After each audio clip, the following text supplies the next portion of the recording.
Personally എനിക്കൊരു unfair ആയിട്ട് തോന്നി. പക്ഷേ കുഴപ്പമില്ല, ഞങ്ങൾ വരുന്നതിന് ഭയങ്കര ഹാപ്പിയാണ്. വോട്ടിങ്ങിലൊക്കെ ഭയങ്കര മുന്നിട്ട് നിന്നിരുന്നു. പെട്ടെന്ന് അത് ഞാനും കണ്ടു, അതെന്താ സംഭവം എന്ന് മനസ്സിലായില്ല. പക്ഷേ ഓക്കെ, എന്തെങ്കിലും ഒരു അട്ടിമറി ഉണ്ടെന്ന് തോന്നുന്നുണ്ടോ? അതിനെക്കുറിച്ച് എനിക്കറിയില്ല. ഞങ്ങളുടെ ഓഡിയൻസ് എന്നുള്ള ലെവലിൽ പറയുകയാണെങ്കിൽ എനിക്കത് അൺഫെയർ ആയിട്ട് ഇതേപോലെ ന്യൂസസ് വരുന്നുണ്ട്. കാരണം ഇത് വോട്ടിങ്ങിൽ എന്തെങ്കിലും ഇതുണ്ടോ? കാരണം പോളിങ്ങിലൊക്കെ ഏറ്റവും മുമ്പിലുണ്ടായിരുന്നു അപ്പോൾ പെട്ടെന്ന് എന്താ പറ്റിയെന്നുള്ളൊരു ഇത്. അതാണ് ഞാനും സത്യം പറഞ്ഞ ഷോക്കിലാണ്. ഞാൻ ഒരിക്കലും വിചാരിച്ചില്ല ഈ വീക്കിൽ എവിക്റ്റ് ആവുമെന്ന് ഒരിക്കലും വിചാരിച്ചിട്ടില്ല. ഇതിനേക്കാളും കുറച്ചുകൂടെ ഡിസേർവിങ് ആണെന്ന് തന്നെയാണ് ഞാൻ വിചാരിച്ചത്. പക്ഷേ ഓക്കെ, ഹാപ്പിയാണ്. പിന്നെ ആദ്യം എപ്പോഴും പോകണമെന്നൊക്കെ പറഞ്ഞിരുന്നു. പക്ഷേ എന്നാലും ജനങ്ങൾ പിടിച്ചെറിയാണ്.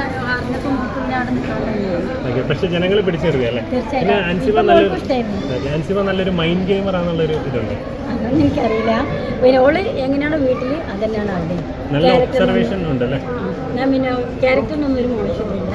സെയിം വീട്ടിൽ എങ്ങനെയാണോ അതേപോലെ നല്ലൊരു ഇമേജിൽ തന്നെയാണ് തിരിച്ചു വന്നത്. തീർച്ചയായിട്ടും അതിൽ ഭയങ്കര സന്തോഷം. അതൊക്കെ ജനങ്ങളെ സപ്പോർട്ടാണ്.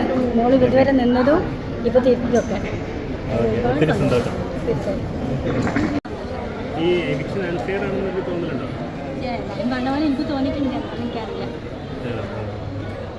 എന്നാലും ഒരുപാട് പ്രേക്ഷക പിന്തുണ കണ്ടിരുന്നു സോഷ്യൽ മീഡിയയിലെ. തീർച്ചയായിട്ടും ഇപ്പോൾ നല്ല പിന്തുണയുണ്ട്. ആണോ? എന്നിട്ടും അങ്ങനെ പോയതിന് കാരണം എനിക്കറിയില്ല. ഇപ്പം മോളോ പിന്നെ പോളിങ്ങിലൊക്കെ നല്ല വോട്ട് കാണിച്ചിരുന്നില്ലേ? അപ്പം ഒരു പ്രതീക്ഷ ഉണ്ടായിരുന്നല്ലേ? തീർച്ചയായിട്ടും 100 ദിവസം നിൽക്കുന്നുണ്ടായിരുന്നു. ടോപ്പ് 5 എത്തുന്ന എന്തായാലും പ്രതീക്ഷ. അങ്ങനെയൊക്കെ പറഞ്ഞപ്പോൾ ഞാനും പ്രതീക്ഷിച്ചു. ബിഗ് ബോസ് പോയായിരുന്നല്ലേ? എങ്ങനെയുണ്ടായി ബിഗ് ബോസ് വീടൊക്കെ എങ്ങനെ ഉണ്ടായിരുന്നു? കുഴപ്പമില്ല. ലാലേട്ടനെ കണ്ടോ? ലാലേട്ടനെ ആദ്യം കണ്ടോ, അന്ന് പോയിട്ട് കണ്ടിട്ടില്ല. ഓക്കെ.